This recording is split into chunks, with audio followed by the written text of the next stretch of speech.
et bienvenue sur le Journal du Geek, c'est Anne et comme vous pouvez le voir, je suis en présence du fameux de la nouvelle montre chez Samsung, le Samsung Galaxy Gear S2. Donc je ne vais pas revenir sur les caractéristiques techniques, vous les avez dans le descriptif de l'article. Par contre, une des choses que j'avais pas fait attention au départ, c'était le fait que la Gear S2, donc dans sa version classique là, intègre justement, comme vous pouvez le voir là, une sorte de couronne directement autour de l'écran qui permet de naviguer. Et là, j'ai utilisé depuis 5-10 minutes et c'est vraiment super pratique. Donc en gros, là, on a le cadran de la montre que vous pouvez personnaliser en appuyant longtemps dessus. Vous commencez à savoir. Vous choisissez votre type de montre que vous pouvez bien sûr styliser.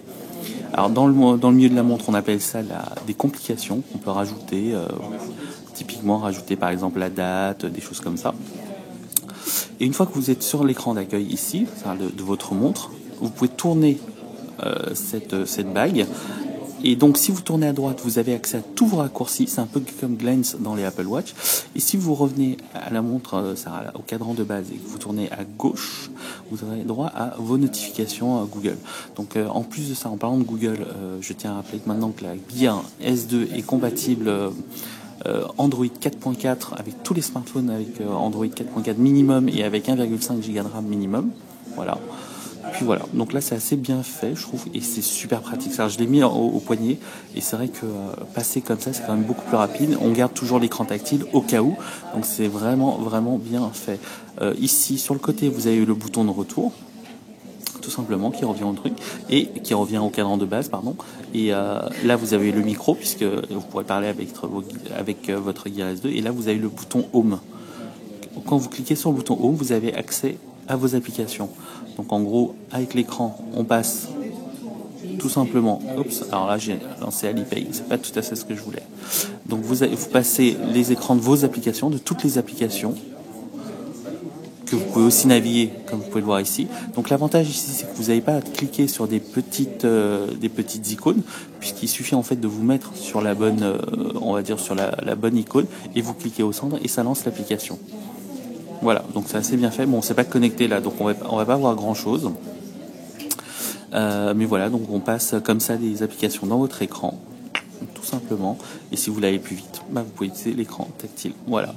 Home pour revenir sur le cadran. Et après, on a accès à toutes nos applications, donc soit avec la bague, toujours, soit si vous voulez utiliser votre doigt, il n'y a aucun souci. Et la même chose, alors, je vais rentrer là-dessus.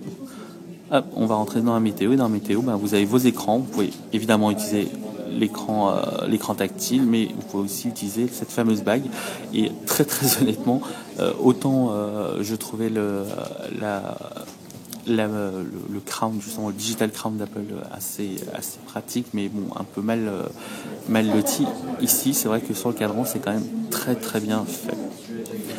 Voilà, je crois que c'est à peu près tout pour cette petite présentation rapide. Ah oui, dernière petite chose, donc c'est la Gear S2 classique ici. Vous pouvez voir le cardio-fréquence-mètre qui est juste derrière. Et apparemment, on utilise les mêmes...